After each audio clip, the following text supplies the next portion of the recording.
Je suis Nina Baron-Nina. Mon occupé tombe à zéro souvent. Alors, quand on déprogramme et on reprogramme, on se trouve à passer par un vide où entre les deux programmations de réalité différentes, par des hormones différentes, ça produit aussi des fois des recoupements, les deux ensemble. Donc les deux ensemble, ça donne des perceptions angéliques, qu'on pourrait dire, sur le plan religieux ou fantasmatique. Les deux perceptions mâle-femelle se recoupent ensemble. Ça crée des dimensions que la personne n'est pas habituée à vivre, de la perception de la réalité temporairement, ou aussi des vides. Ça dépend des réseaux du cerveau, parce que le cerveau c'est compliqué. D'autres trucs qui peuvent se produire, c'est que tout le monde vit dans leur vie l'angoisse de séparation et l'angoisse de castration. Des deux côtés, les femmes comme les hommes. L'angoisse de séparation, c'est la crainte, l'angoisse du nourrisson de perdre le contact avec le prolongement du même qui est sa mère, ou quelquefois une adaptation avec le père. Tout dépend de sa perception de son attachement. Donc, cette angoisse-là peut être plus forte chez certaines personnes que d'autres. Puis quand l'absence est prolongée, ça cause des marques tellement profondes que ça reste dans la vie, que la personne est beaucoup plus sensible à des pertes, des absences, des séparations.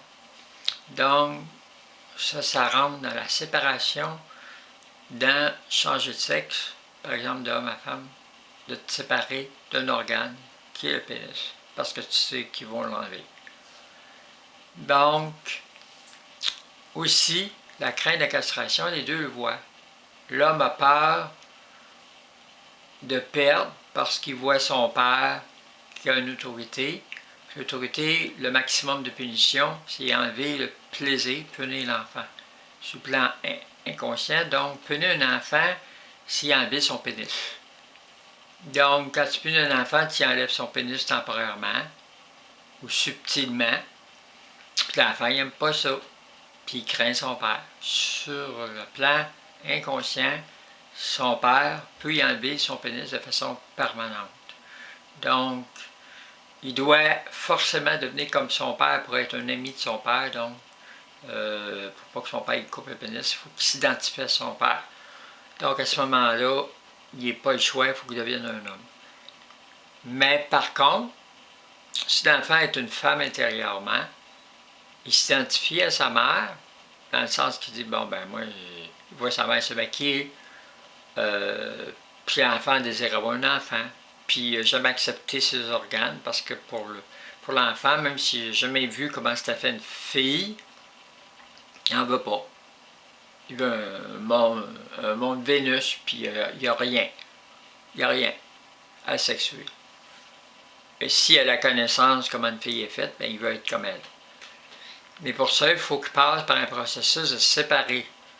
Donc, il passe par le même processus, moins grave que des hommes qui ont un intérieur d'homme. Parce que la personne est une femme, mais elle doit passer par le processus de la fille. Parce que la fille, elle regarde le gars, lui, il a un sexe plus long qu'elle, mais dans l'idéologie de la population, la femme n'a pas un pénis, donc elle n'a pas de sexe.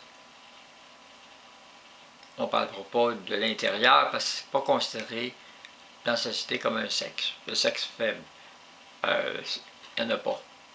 L'homme a le sexe, la femme ne l'a pas. L'homme a les hormones fortes, la femme c'est beaucoup plus lent ses hormones. Donc elle n'a pas de sexe. Donc elle est obligée d'investir le vêtement, investir toutes sortes de trucs. Les émotions, puis plus sensible, plus fragile. Donc, quand tu es au monde, qu'intérieurement, tu es déjà fragile, tu te sens que tu ne veux pas ça, puis que tu vis avec une imposition, c'est déjà un viol dans ta sexualité.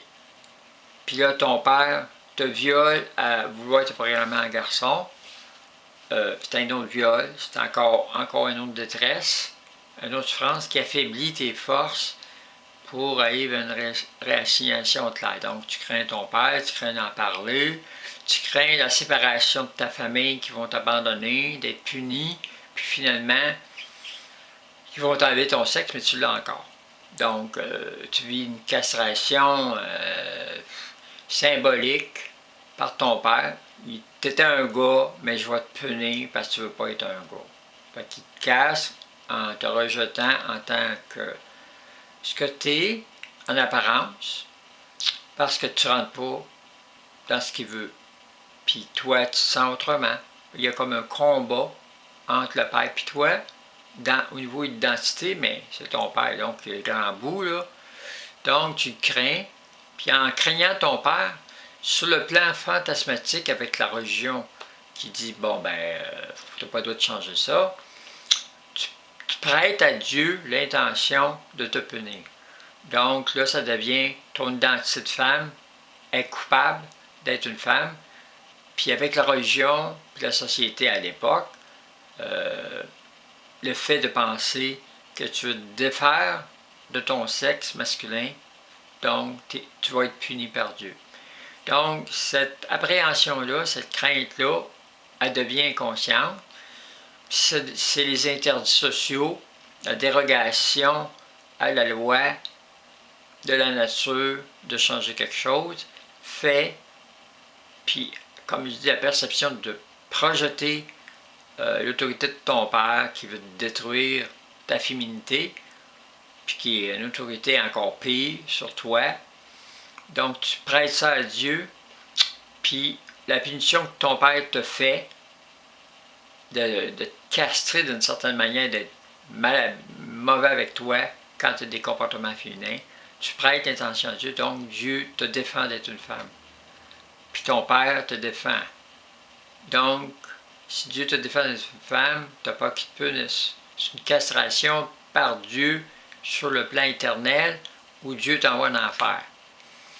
Donc cette crainte-là de ne plus exister, d'être détruit éternellement, parce que tu veux changer, comme les religions disent, qu'est-ce que Dieu fait? Fait que ça amène une peur, une angoisse tellement grande que cette peur-là